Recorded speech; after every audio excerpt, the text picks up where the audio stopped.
wonderful Saturday evening to each and every one. Of course, you're still tuned in to Qabayan Radio 94.3, your home, your music. And today is the 30th of January 2021. And as I said earlier, it's a Saturday and it's 7:06 p.m. And during this time of the week, it is our time to discuss things that are actually helpful, relevant, and sometimes inspirational for all of us Filipinos here in Qatar. And for this very episode of Usapang Qabayan, our fourth episode, we will be discussing more about the upcoming National Sports Day. I know that it's going to be on February 9th of this year, and we are just 10 days ahead of that. And this evening, we will be talking about some sporting activities that some groups have formed, and joining us for this evening to inspire us and provide us some encouragement on how to support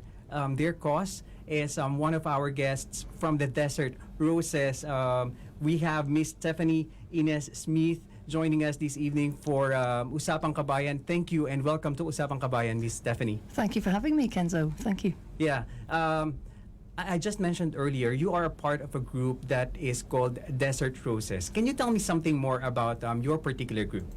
Okay, well, we're quite a recently formed group, really, and we formed back in August 2020, partly because I was stuck here for the summer due to COVID restrictions, like many people, and it was a long, hot summer, and I think I was perhaps a little bored, going a little crazy, so I decided I'd seen one man in the past who'd run around Qatar, and he'd done that in a week unsupported, and I knew unsupported wasn't for me. I didn't want to just lie on a little mat at the side of the road. I kind of wanted friends around me, so I decided to form a group, and I messaged 3 women who I'd worked with before on a 90-kilometre crossing of Qatar. Wow. And I knew they'd be great and that they'd help me out a lot, because it's not just showing up on the day, it's loads of preparation in advance and promotion like we're doing right now. And I got on well with them, and they immediately responded. I expected them to take 2, 3, 4, 5 days to figure out if they wanted to commit to such a big project, but they got back in touch almost immediately, and one of them is here with me today, and you'll be hearing from her later. And that was the beginning of it, really. And then we sort of held back on planning for quite a while because one of our members, Heather, was stuck in South Africa for 6 months due to COVID, couldn't return to Qatar.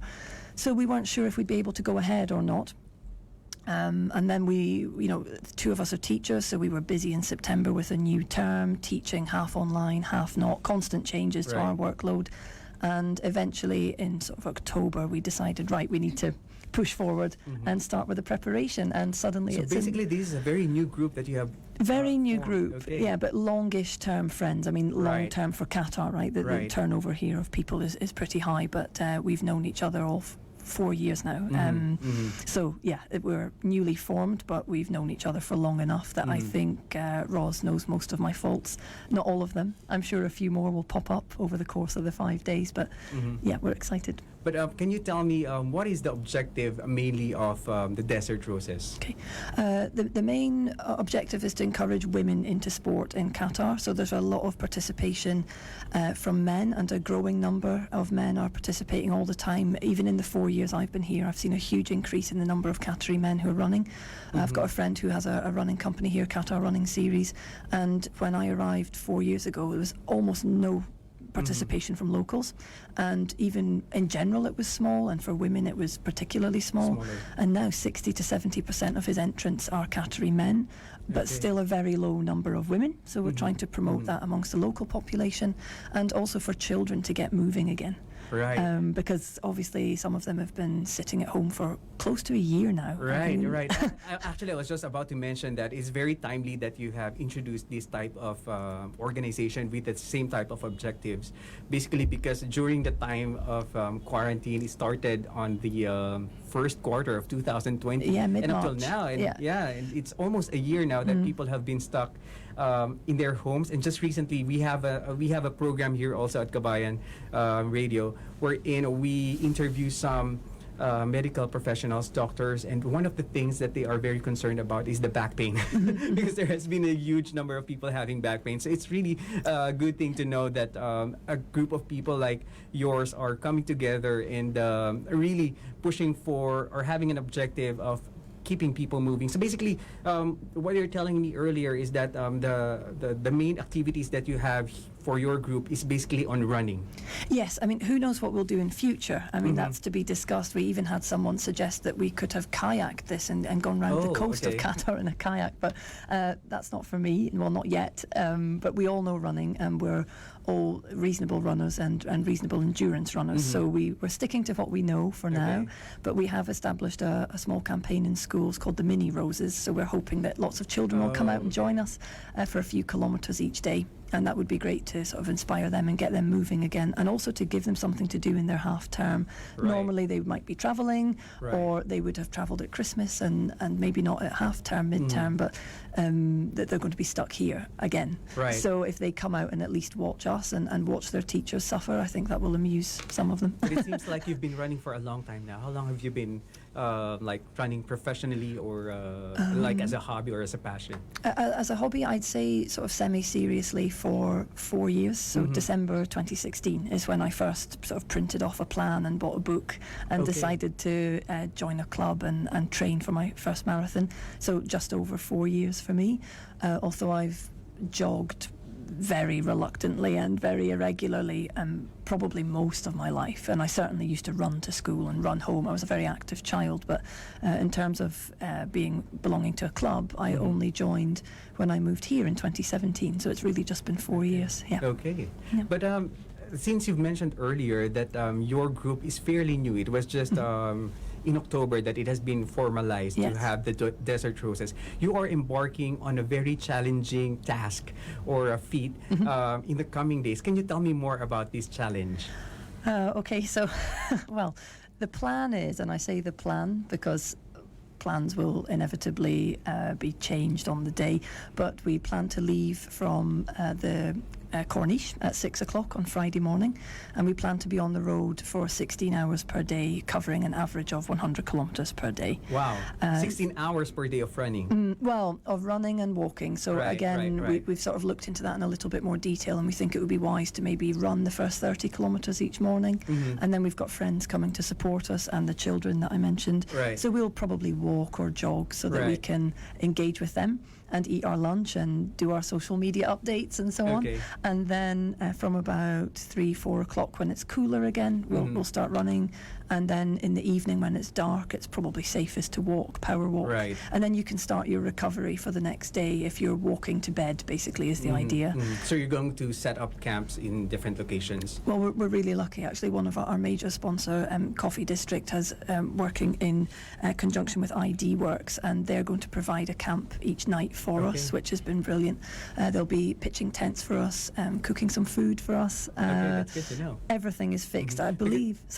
Because this is for going to last for how many days again? 5 days. 5 days of running and walking for 16 hours per day. I can't imagine how tiring that would be. Neither can I. But have you had a chance to do this some other time ago? No. So this is the first time that you're going to do it? So, I mean, look, we've all I've done back-to-back marathons before, and I did that for 6 days. But this was in... For how many kilometers is that? So 42 per day. But that was, in beautiful Italy, and I would go home and sleep and have a nap and then have nice pizza and wine and then, and sleep in a nice hotel bed. So that was very different. And even then I was very badly injured and had to withdraw on day 6. I didn't make it to the end of the 10 days, but that was 6 and 6. So I sort of know what I'm getting myself into, and I've done sort of army reservist exercises which have been certainly longer than 5 days in length, and they've come with their own pressures and no showering and that sort of thing, so I'm used to that. I'm not so sure about the other ladies, and we'll hear from them later. But well, how many ladies are there in the Desert Roses right now? There's 4 of us, so we're really small, and partly that was because I didn't know how the COVID restrictions would be relaxed or tightened again, and we've seen lately they're talking about introducing more restrictions again due to the second wave and second strain of the virus. So Yeah, there's 4 of us. So we have Ross from the Philippines, Heather from Canada, and Izzy from the UK, like me. So Okay. yeah, nice, all expat ladies And here. all 4 of you will be running at the same time during this 5-day stretch. Yes, that's the plan. That's the plan. So basically, where are you going to start running off in Qatar? So we'll leave from the Corniche, and then we'll head north, up past Alcor, and then up to Al Ruwais on day 2, and then down the country. We need to come quite far in because there's no roads available on the northwest coast that are suitable, and we didn't want to be navigating Running in the desert. running completely in the desert in the dark. I mean, in the daytime, I think we'd have done it, but we looked at that route a few weeks ago, and that's going to be more challenging. I mean, definitely running on sand and and rocks and little stones and no real landmarks, and there's not much mapping available here either. So we've decided we'd have to then come back into the middle of the country to then go out past Dukan, further south to Umbab, then all the way south to Salwa, end of Salwa Road, basically, and then right down to Abu Samra, just before the Saudi border. And that's the most depressing bit, perhaps, is you then have to do a U-turn and double back up on yourself and come back up and head. We go just above Mesaid, and then straight up to Wakra, and then into Doha, and then finish where we started. So basically, you are going to circumnavigate the entire Qatar Peninsula. That's the plan. I mean, there's parts in the south that, although the blockade situation and the dispute between Saudi Arabia and Qatar has recently been rectified or lifted, we still don't want to push our luck and go too close to Saudi Arabia when no one's really done that for some time, and also in the bottom close to inland sea and all of that, it's really difficult to get decent roads down there. So we looked at the maps, which the previous guys who'd done this, there's been 2 men who've completed this before, and we're largely following their route. So one was, they were both just under 500 kilometres, and today I was finalising our route and it's 496, so we should be more or less perfect for 500, I would say. So there are some men who have done this before, but with the exception of women doing it. So you're going to be the first time? That's the plan, yeah, first lady. So it's quite nice to be the first to do something, I suppose. But yeah, and it's a growing female running community here, but it's still, we're way outnumbered by men at any ultra events, and even at marathons there's very few of us here, and we really want to encourage more women to come and join us and see what it's all about. Have you had a chance to estimate how long that stretch would be? I mean, coming from Doha, going to the north, to the western part of Qatar, the south, and then going back to Doha again. I mean, each day should be about 100. Each day should be about 100k, so 500 total. So yeah, that. 500. Yeah. Wow. That's going to be a really long run and walk. Yeah, exactly. I can't imagine doing that. Well, that's what we're starting to realise. You get so wrapped up in the preparation, and the social media and the finding sponsors and promoting it and planning it, that then you suddenly get to a few days beforehand and you think, oh wow, I've actually got to go and do it. Right. Since you were already mentioning about preparation, I'm sure that there are a lot of preparations that you are doing for this particular challenge that you're embarking on. And basically, it's more really about yourself. So mentally, physically, emotionally. So how do you prepare for this type of activity? Like mentally, for now, I mean.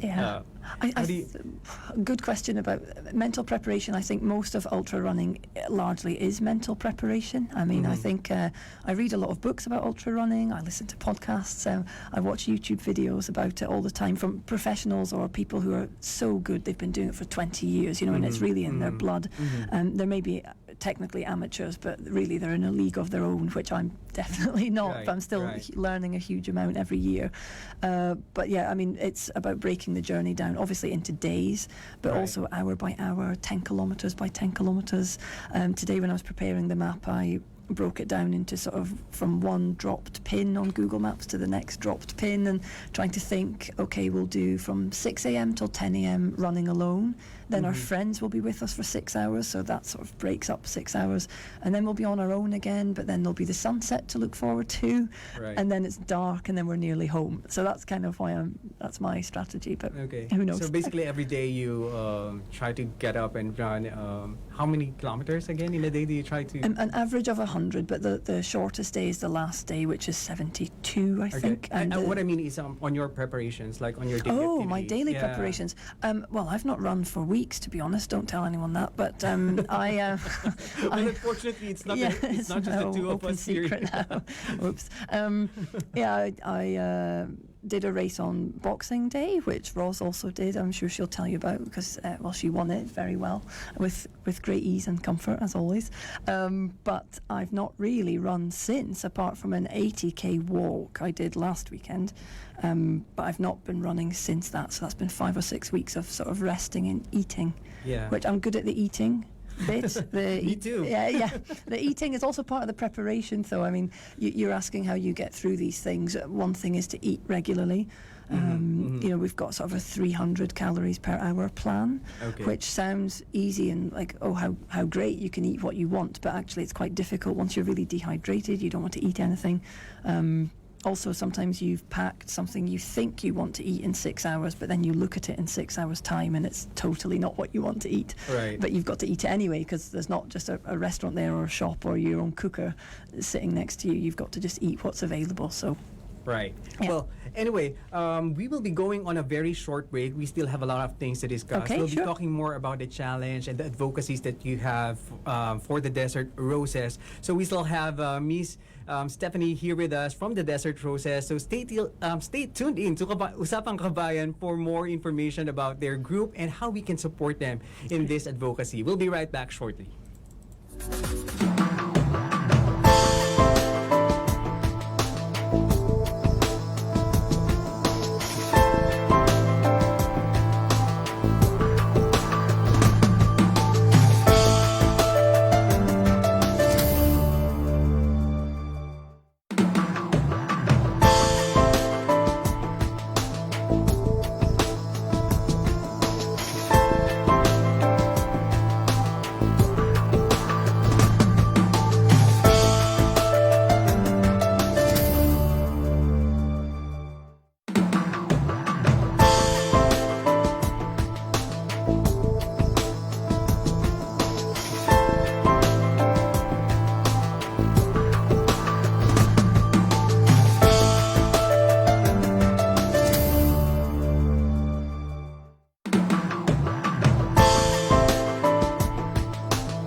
course, you're still here with me, Kenzo, and with our guest, Miss Stephanie Ines Smith, na sabi nung ating director dito, our director here, mentioned that our guest looks like Celine Dion, and I agree.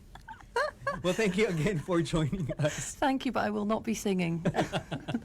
Well, we were actually just trying to give her a challenge earlier about whether she can sing My Heart Will Go On. Well, I hope it will during the 500K. It's a bit of a disaster if my heart stops going on. But anyway, yeah. Well, we're sure that you have been preparing for this challenge, and we have been just discussing that earlier. And right now, I'd just like to know, what are the advocacies that you have? I mean, apart from just going out and running and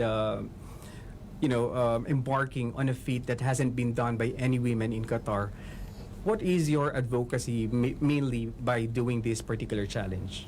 I think it's more to show that we are very normal women. You know, Mm-hmm. I think people sometimes look at distances like this and think that's impossible. But we both started 3 or 4 years ago. Both of us, you'll hear from Roz later, and we're already doing this. We don't know if we'll finish it. You know, we have to be realistic, but we certainly feel we're in a position where we're able to try. And I think anyone can start. You just need to start small and build up and be committed to it. Right. And our other message is to the children. Again, you know, you're never too young to start, and they should just get involved and get going. And you never know, you might really like it. Yeah.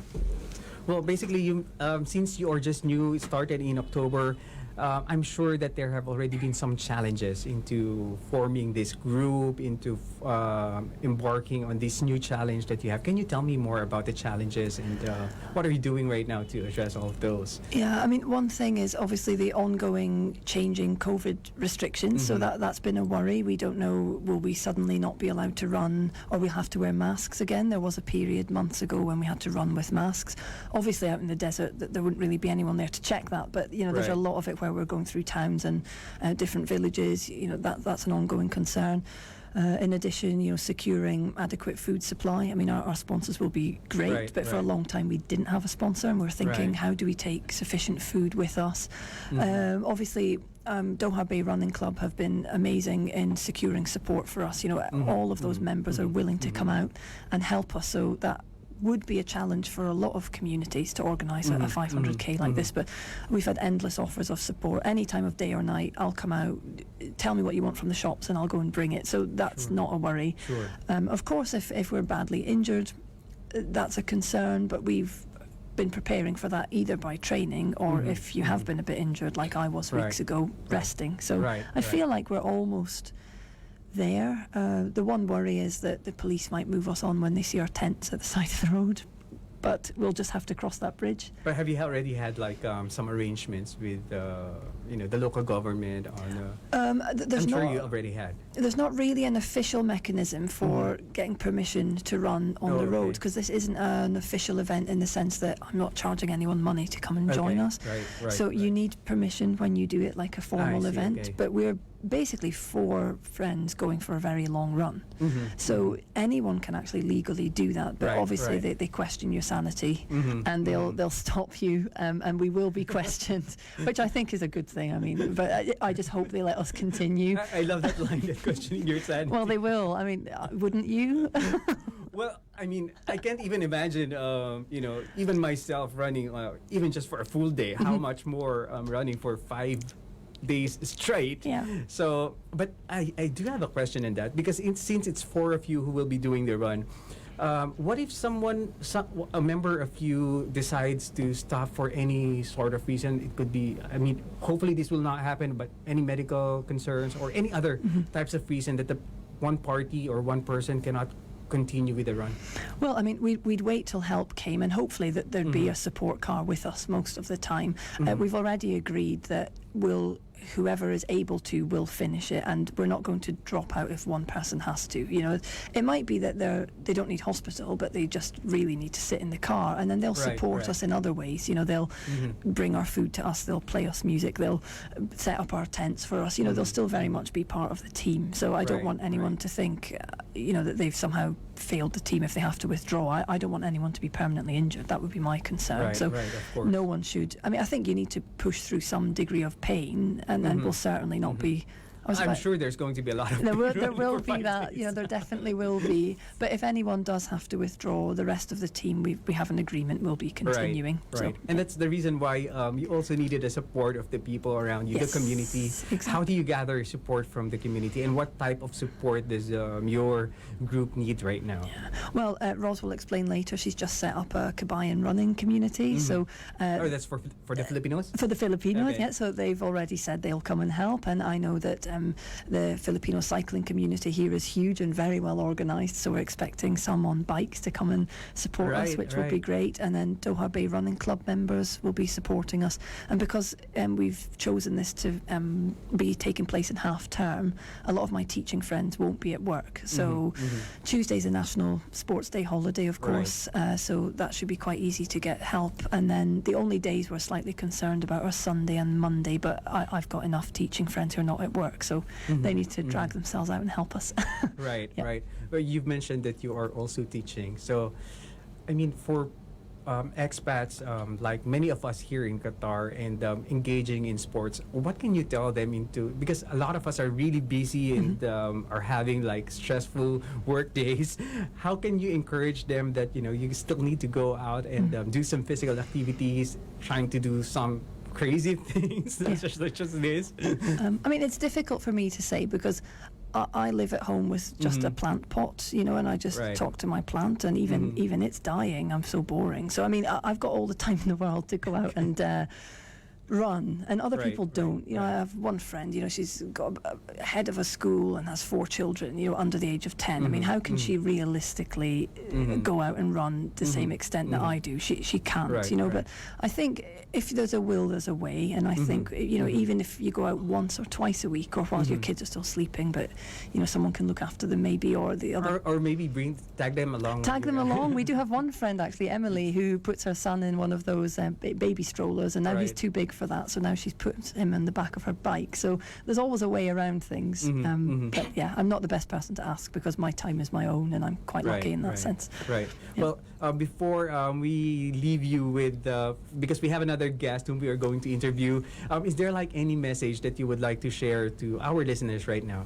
Well, please just come along and support us. You've got your sort of local celebrity here about to talk to you, so she's kind of become famous in the last few months within the community. So if you can come along and support us, and also thank you so much to our sponsors, Coffee District, ID Works, the International Physiotherapy Centre are going to come out and massage us, which will be great, and Lululemon for providing us with clothing, and Doha Bay Running Club as well. So thanks to all of them. Right. Yeah. But just last one question before we go on a break.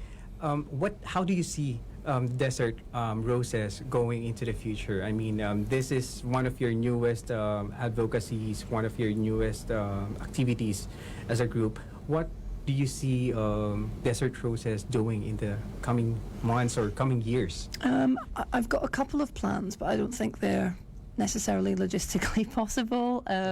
Involving sort of all of the Gulf countries would be quite nice to do something. Actually, I was just about to ask that, since you are going to go around Qatar, is there like any like plans or at least some ideas coming into mind about going around the Gulf? Yeah, I mean, I was looking at a route the other day. You could actually travel from Doha down to the border, and then maybe cycle up through Saudi Arabia for 2 days, cross over the bridge into Bahrain, and then run across Bahrain, and then swim across from Bahrain back to Qatar. It could be like a reverse triathlon.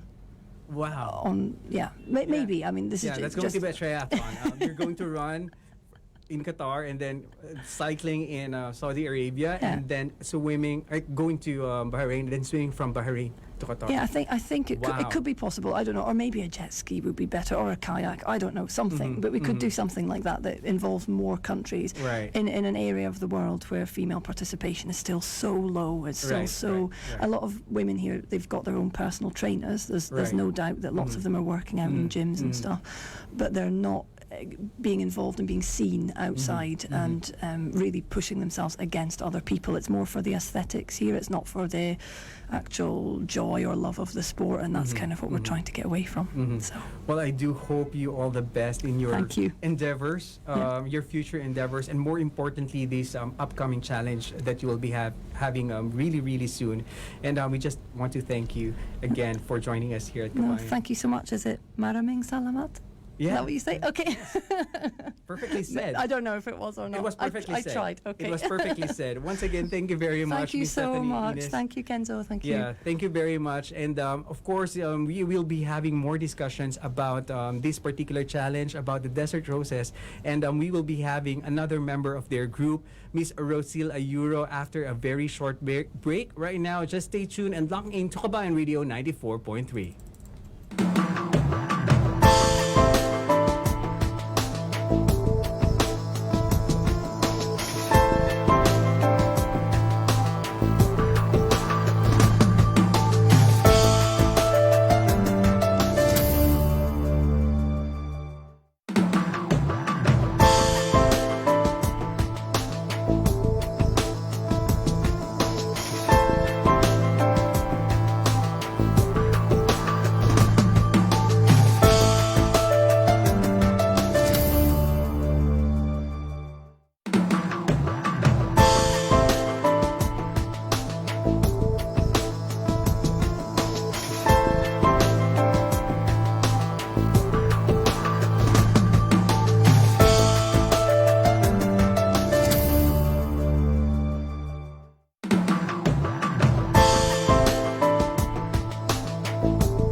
7:38 on the clock. Of course, you are still tuned in to Qabayan Radio 94.3 for the fourth episode of Usapang Qabayan. And kani-kanina nga lang ay na-interview natin si Miss Stephanie Ines Smith about the Desert Roses na grupo and kung ano yung mga advocacy nila, ano yung challenge na dadating sa kanila in the coming days. But of course, sabi nga natin, may isa tayong kababayan, proud na Pinoy na miyembro ng grupo na ito. And right now, I would just like to welcome and thank you for joining us, Miss Rosila Ayuro here at Usapang Qabayan. Yeah.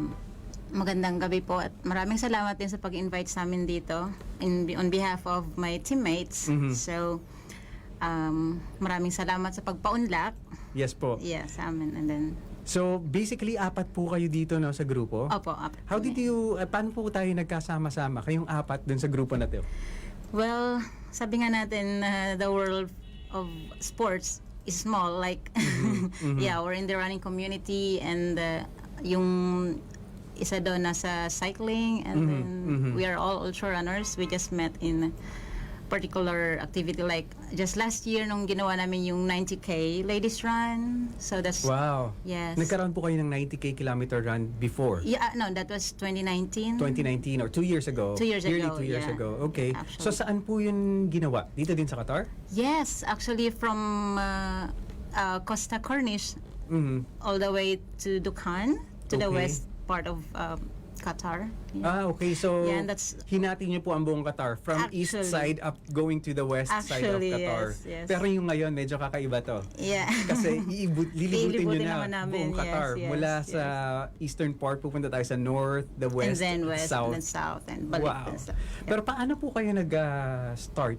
Na-curious lang ako. Paano po kayo nag-start sa pagtakbo? Especially this is considered to be ultra running. Ultra running, yes. Well, basically that was my personal goal kasi my work requires me to sit down the entire day. And so conscious ako like So may baka full-time lumaki work po kayo dito sa Qatar? Yeah, And yeah. it's a desk job? Yeah, desk Okay. job and Same as with me. before I was I don't appreciate ko lahat ng yung malaki, sorry for the term or whatever. Yes I po. was big, yeah, fat, short. Sorry. I didn't No, imagine yeah. that. So I didn't imagine that you were having that kind of yeah, body composition. No, I don't know that exact term, but yeah, that was it.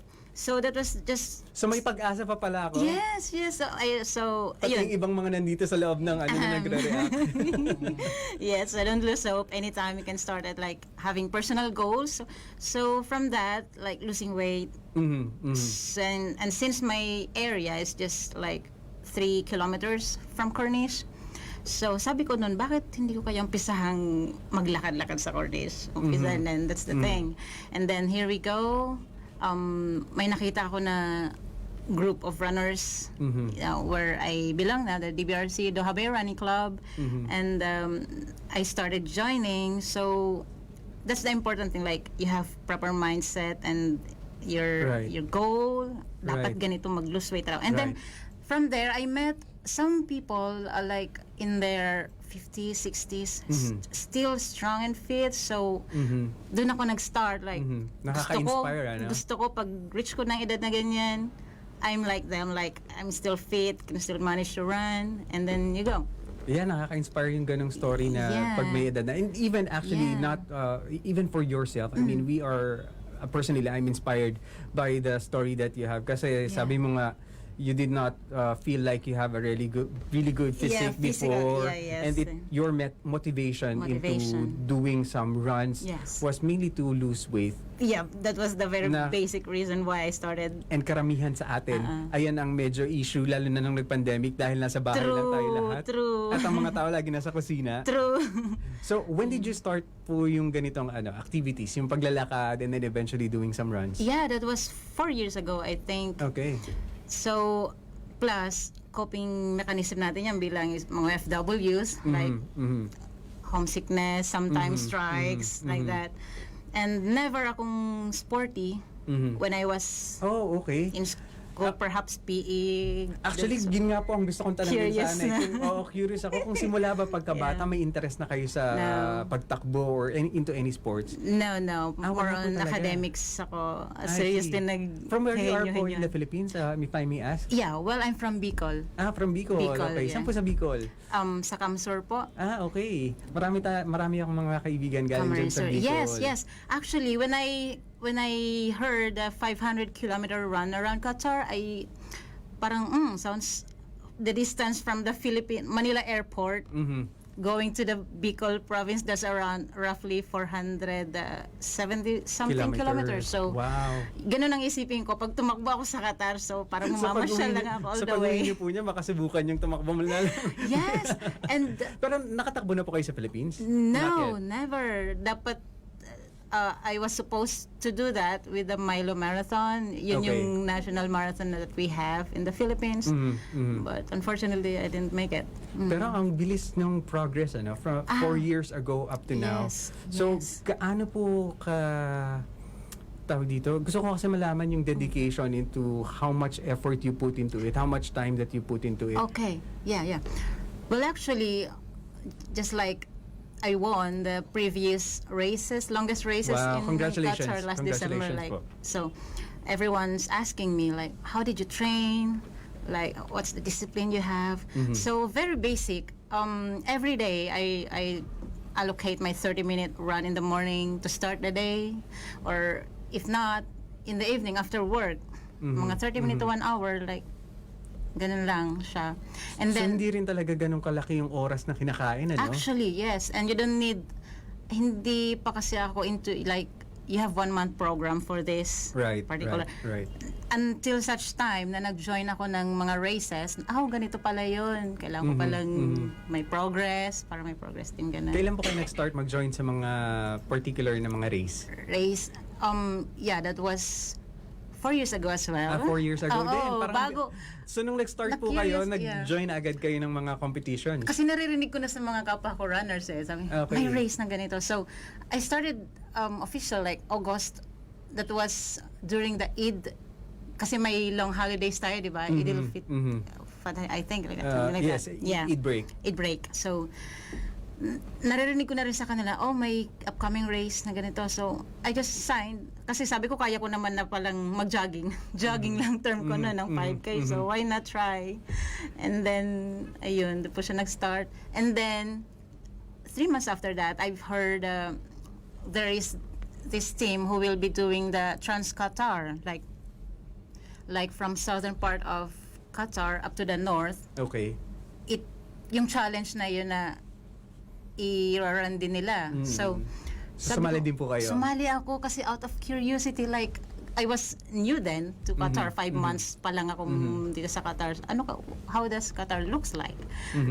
Outside the city or gano'n. So, sige lang. Puro po disyerto. Join lang ang beauty. So, that's where I started. Yun na pala, tinatawag na pala yun na ultra running. Okay. So, that's the time na na-realize. So, hindi nyo pa po na-realize that you are already doing ultra running until you have actually already started doing it? Yeah, actually. So, nagsimula po kayo from north to south and then nasumunod niyan from east to west. Ngayon naman, buong Qatar na. Paikot ng buong Qatar. Opo. How do you prepare for this? For this Upcoming challenge that you are... challenge.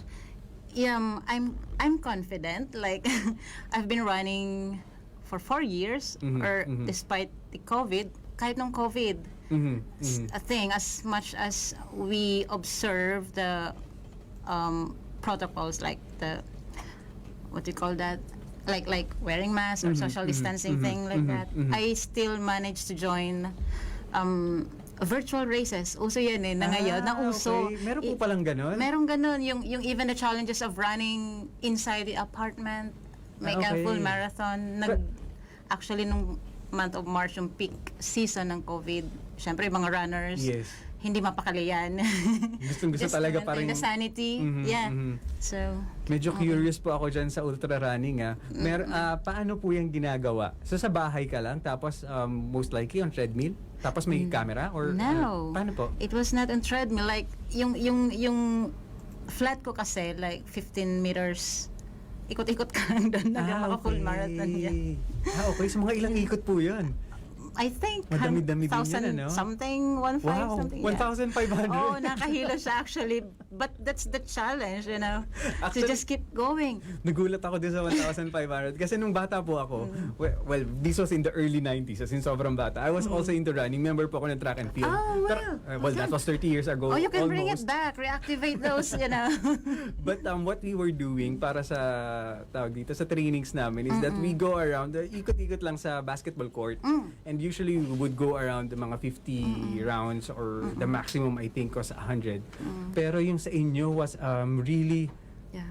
a long stretch, 1,500, 1,000 to 1,500. Ikot-ikot. Paikot sa ano.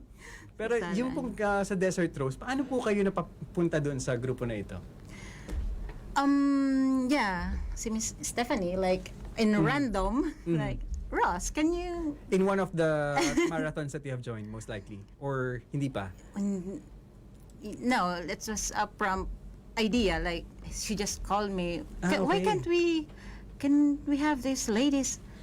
Yeah, idea like that. Okay, since nobody's done it yet, why don't we start it? So Let's basically, go. it was Miss Stephanie who contacted you first and asked you whether you would want to join the group. Yeah, and that was... Paano niya po kayo nakilala? Mukhang sumikat na po yata kayo agad sa running. Yeah, we Qatar. are on the same club, the I Habay see, okay. Running Club. So I that's the see. thing. When you join particular community where you feel you belong, so marami na eh.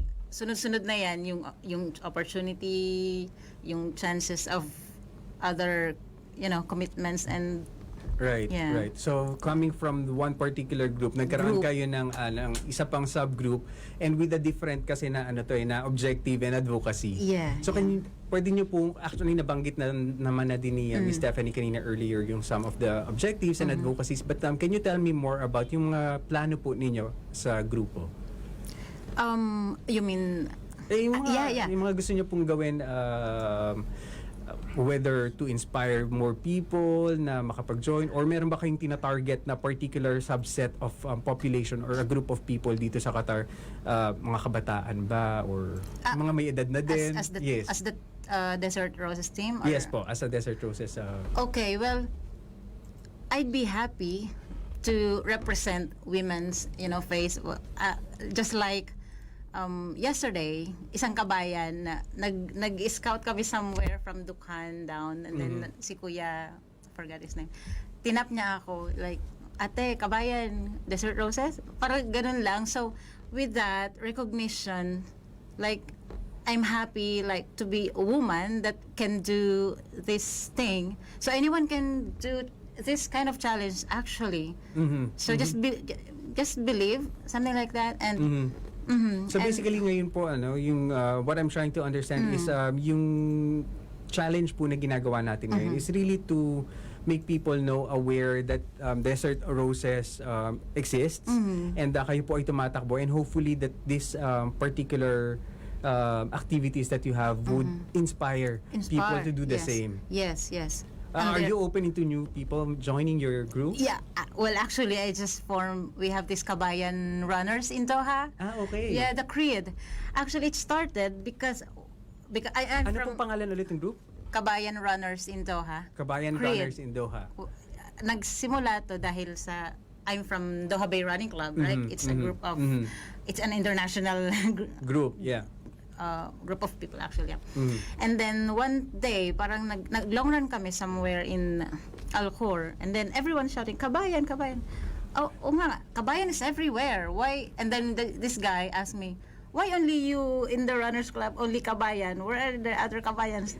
Kayo daw lang po nag-isang Pilipina. Sabi ko, I think meron din. Marami kami tumatakbo. Kalat-kalat nga lang, hindi kami. So that's where it started. Like, why don't I create the Qabayan group na, and then Nakakatawa, nanganganak po ng nanganganak ang mga grupo natin. Nagsulputan, ang dami pala nating mga kabayan na tumatakbo lang. Yun lang, nahihiya lang alam mo yun, common sa atin yan, mahihain, na ano pa yung... And I think there's like, wala rin talaga kasing nag-organize. That's one thing, yes. And it seems like you as someone who have been part of group na may malalaking objectives, katulad ng pag-ikot sa buong Qatar by foot. Yes. This would spark inspiration among Filipinos, and hopefully people can get to join you. So yeah, I'm encouraging them. Nakayanan ko, so makakayanan nyo rin. like ang liit kong maliit akong tao. So that's, you know. Pero I'm sure may mga preparations po yan na na ginagawa, no. So meron po bang requirements just in case gusto nilang mag-join sa particular sa grupo ninyo? Kailangan ba marunong na ako tumakbo or magaling na ako or hindi po kailangan. any Actually, beginner can go and approach. Can do. I nagpo-post po ako ng normal running day sa Corniche, something like that. So hindi kami nang iiwan. Mas masaya kasi yung you may kasama. Yes. And then without realizing na naka 5K na pala tayo, mga ganon. So that's a big achievement. Well, actually, oo nga. Hindi lang actually yung dahil may kasama, but someone inspiring you and motivating you yes. na gawin din yung, kasi kapag mag-isa ka lang talaga, nakakatama. True. Ginagawa ko Hindi, tsaka ang tendency, pag mag-isa ka lang, when you feel tired, titigil ayoko na. Tigil na ako, stop na ako, hanggang dito na lang kaya ko. That's so me.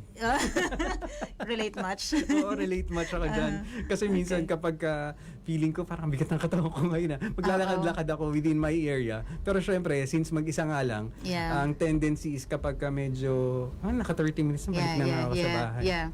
And the good thing is that recently lang, di ba, na-publish yung Qatar's the second safest country, like that. So I guarantee a safe run everywhere for me as a woman, right? Sometimes I go out 4 o'clock in the morning because that's my normal thing. Schedule of running outside. And sarap kayo sarili mo yung kalsada. Alam mo yun, that feeling. Yes, 4 a.m. You can see it in my Strava. I'm going at 4:30. May nagre-react dito sa studio, yung director namin. Tulog lang daw muna. Tulog muna. But of course, you can do it any other time of the day naman. Other time of the day, yes. Especially this weather. Perfect. Like to start. You know, hanggang ma-build up mo siya, maging habit mo siya. Hanggang naging passion ko na siya right now. That's the Nabanggit niyo po yung tungkol sa weather. How do you do it during the summer months? Or actually kahit nga hindi summer months, yung pagtapos pa lang ng winter, medyo matindi na agad ang init dito sa Qatar. Yes. So how do you train, how do you run during the months that are not very suitable for outdoor activities? No, actually, you have to figure out, yung makikilala mo yung kakayanan ng katawan mo yung kaya ng init. And for me, basically, like, for example, yung mga friends ko kasi kahit, summer, kung gusto niyang mag-sweat out, mag-lose na fat, come on. Pero there's always an excuses, like, sa winter na lang kapag kasi mainit masyado, ganun. Pero for me personally, like, I just bring bottle of water with me, and syempre doon ako sa shady parts. Marami tayong parks ngayon. Alpida, yan yung mga favorite ko Aspire, and may mga Katara. running path. Running pathways everywhere. Yeah. And actually maganda yung mga running paths natin kasi may rubber yung tinatakbuhan. Yes. Sana sa Pilipinas ganyan. Well, hopefully in the future we will be having that. But right now we'll just go on a very short break at magkakwentuhan pa din tayo regarding sa experiences niyo po sa pagtakbo dito sa Qatar and among many other things. So sa ating mga kabayan, just stay tuned in with us here at Usapang Qabayan. Of course, we'll be back after this very short break. Okay.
on in the evening. Of course, you are still tuned in to Qabayan Radio 94.3 and welcome back to Usapang Qabayan. And ngayong gabi nga ay pinag-uusapan natin ang isang grupo ng mga kababaihan na gustong gumawa ng isang kumbaga, pwede natin i-consider na challenging na feat. And of course, takbo sila paikot ng Qatar. And joining us this evening, ang isa sa 4 na mga miyembro ng The Desert Roses ay si Miss Rosil or Miss Ros Ayuro. Ayan, good evening po ulit. Magandang gabi ulit. Ayan, pinag-uusapan po natin kanina yung pagtakbo dito sa Qatar. So, nabanggit niyo po kanina na meron na po kayong mga nasalihan na marathon dito. Opo, yes. Yung mula from south papunta ng north and then yung mula sa east papunta ng west. Tanong ko lang po, ano po yung mga naging challenges niyo during that time na tumatakbo kayo ng ganong kalalayang distansya? Yeah, so basically, most of the parts, you will experience really all the pain. Yeah, from head to toe, mga ganon. Hindi lang siya sa legs, ano? Hindi lang. Lahat from, and having, experiencing the ultra running thing, umiiyak ako in some part. Oh, yeah, so really. Hindi po palang emotional Really, it involves like, thinking like, yung mga friends ko nagay, bakit ko nga ba ito ginagawa? Anong kalokohan itong pinasok ko? Parang naka-question nyo yung sarili nyo minsan why you are embarking on this really challenging ba't na ako activity? nagpapakabali, sinasaktan ko sa sarili ko dito, like, something like that. But eventually, it's more mental, so you really have to beat that. Paano nyo po ginagawa yung mental preparations na yan? For me, mahilig ako mag-self-talk like, hello, nag-training ka, kaya mo to, like, ganun lang, mga mantras like that. So, keep going. It's just, pain is just temporary like that. So, one of the challenge as well, like, the following day, I have work. Kaya hindi man ako nakalib. Basta Friday lang talaga yung available time ko. Yes. And then, pagdating sa trabaho, medyo masakit-sakit pa katawan. Actually, yes, I'm pretending parang wala nangyari lang kahapon. Pero I think it has to go with naman din, the discipline din. Discipline plus kayo po ay tumatakbo din every day. So at least hindi talaga nabibigla din yung katawan. Yes, that's so dito po sa dadating na challenge natin, naiikot po kayo by foot sa buong Qatar. Paano po kayo nagpe-prepare ngayon? Kasi malapit na to. It's going to start on February next 5. Friday. Next Friday. Next Friday na. Yes. So basically, I just ran actually this morning 10K just to shake off my legs sa Albida, and I tried to figure out how will be the temperature looks like next Friday. Medyo mainit kanina. Alam ko parang like alam ko na paanong strategy or like ganon.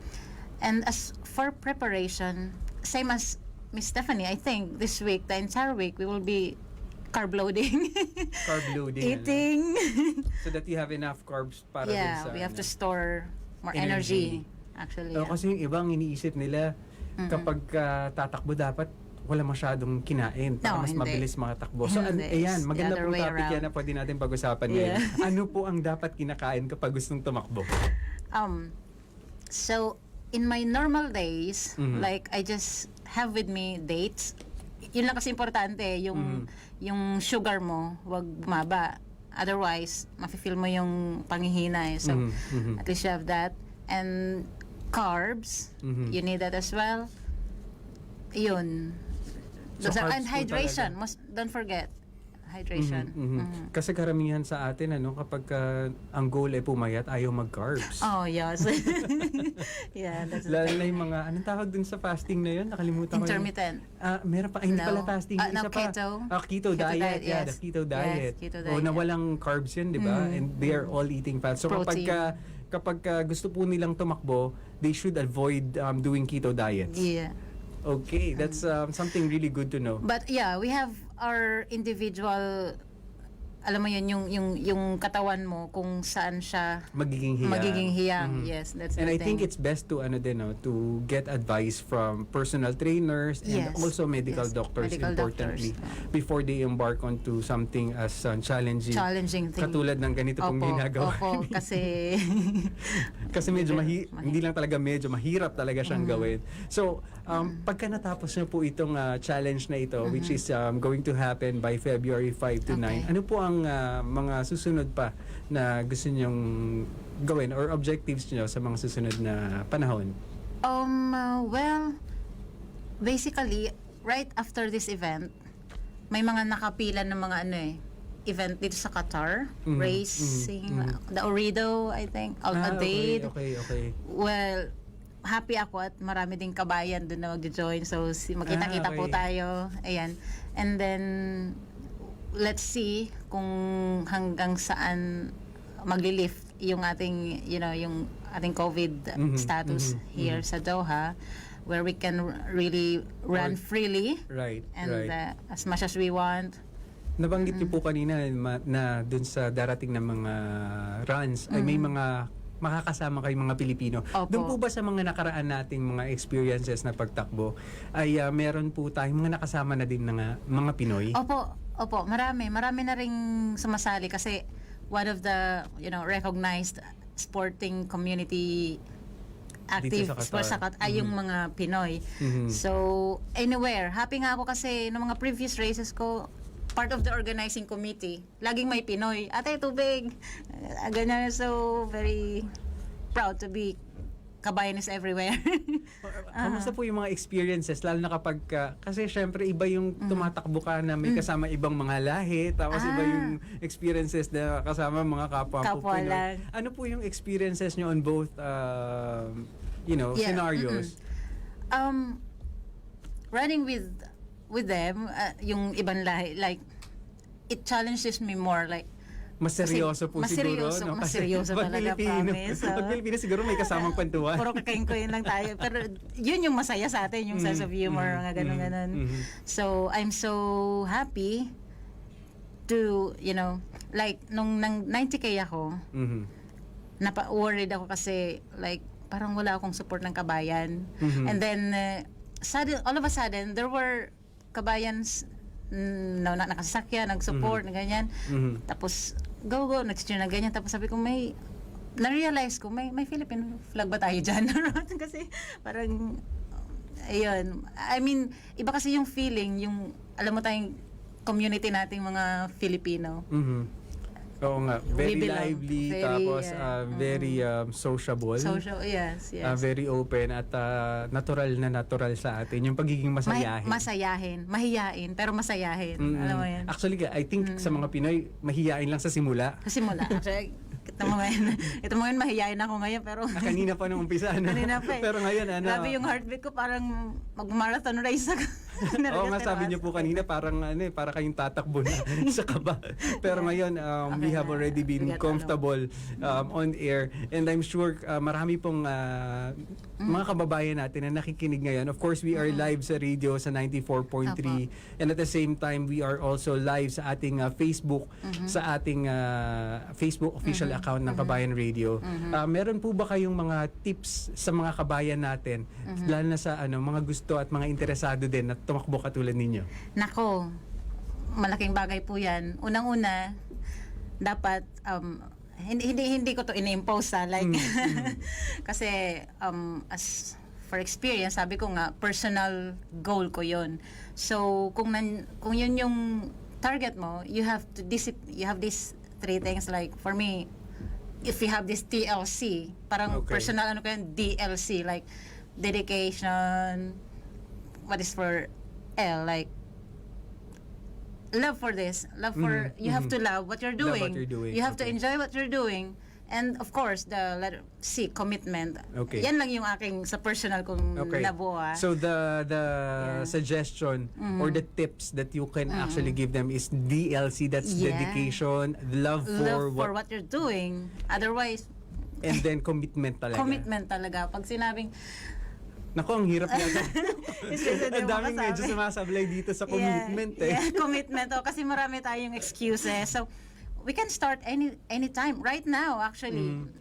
May iba pa not tumatawag tomorrow. dito, pero parang iba kasi yung commitment na iniisip.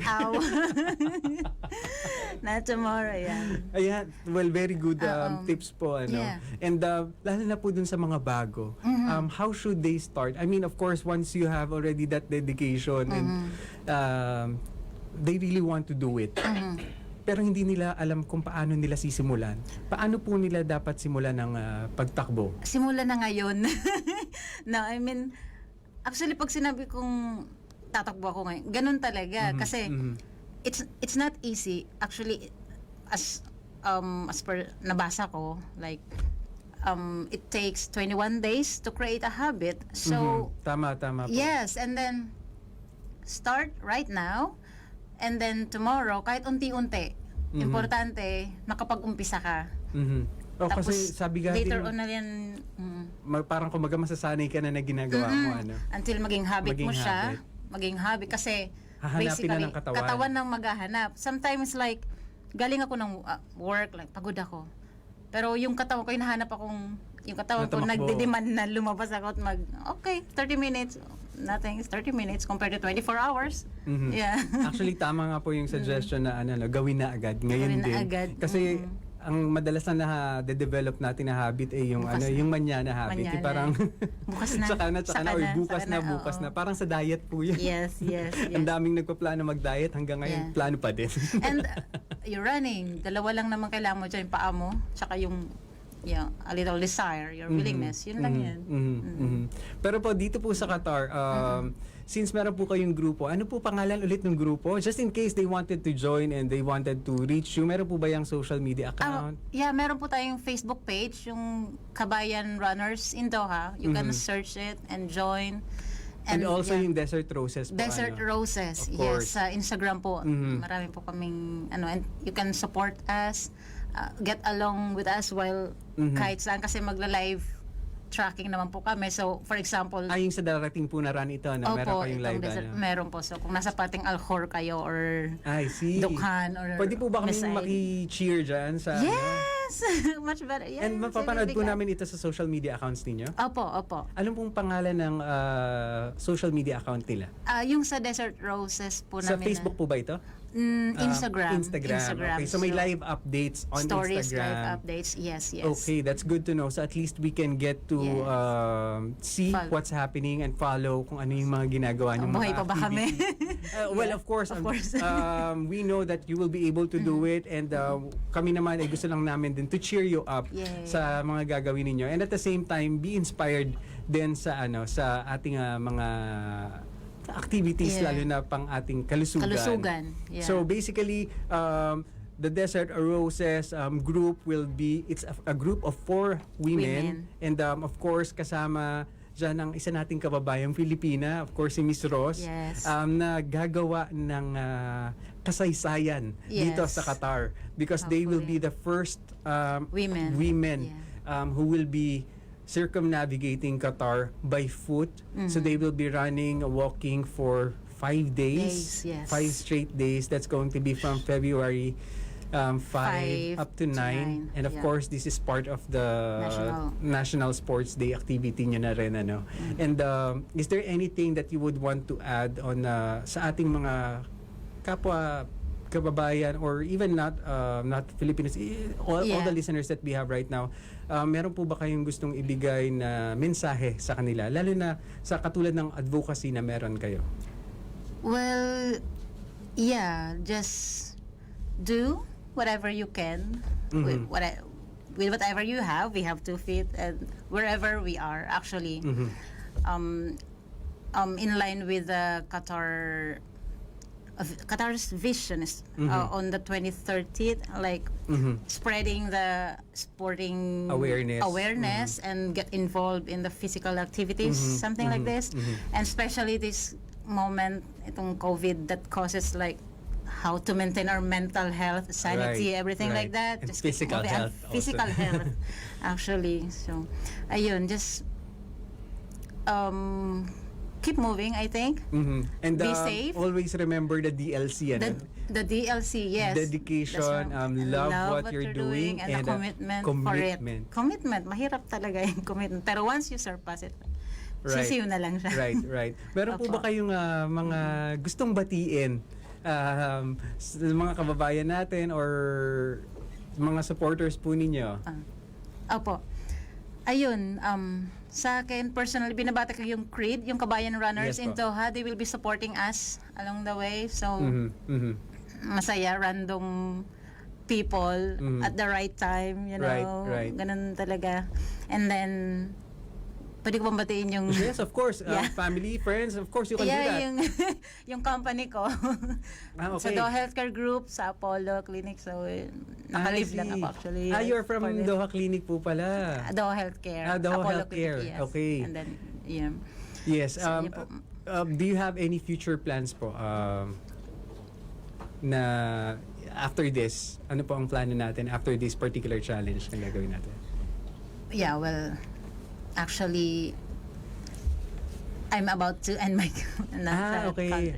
this might be my last year, pero we can't say. But of course, I'm sure that you will still be running even wherever you are. Once you have developed that kind of skills and passion, yes, wherever you are, like, and habit, katulad ng nabanggit po ninyo. Actually, so I'm happy. Like every time I go for vacation, I can run everywhere in any country because I have this running thing in me.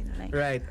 Well, thank you very much again po for joining us at ngayon at this particular point. Gusto ko lang din tawagin ang isa nating guest earlier who will be joining us so that we can wrap up our conversations here at Usapang Qabayan. I would like to call on Miss Stephanie Ines Smith, who was with us a little earlier. And just before we leave, I would like to ask, are there any messages that you would like to leave our listeners and those who are watching also on our conversation right now on our social media accounts? Any of you can answer the question. Is there like any message that you would like to leave our listeners and those who are watching us on Facebook? Okay. Thank you for watching us tonight and for your time. Magkita-kita tayo or see you in the next, I think, 4 days ago. 4 days ago, that would be next Friday or 5 days. So, ayun po, your spirit. We will definitely support you. Thank you so much ahead and be safe always. And ayun, keep our mental health. Right. And how about Miss Stephanie? Is there like any message that you would want to leave our listeners before we end the program? Nothing new that hasn't already been said, really. Right. But yeah, please come out and support us and get involved, and we'd love to see you on the road.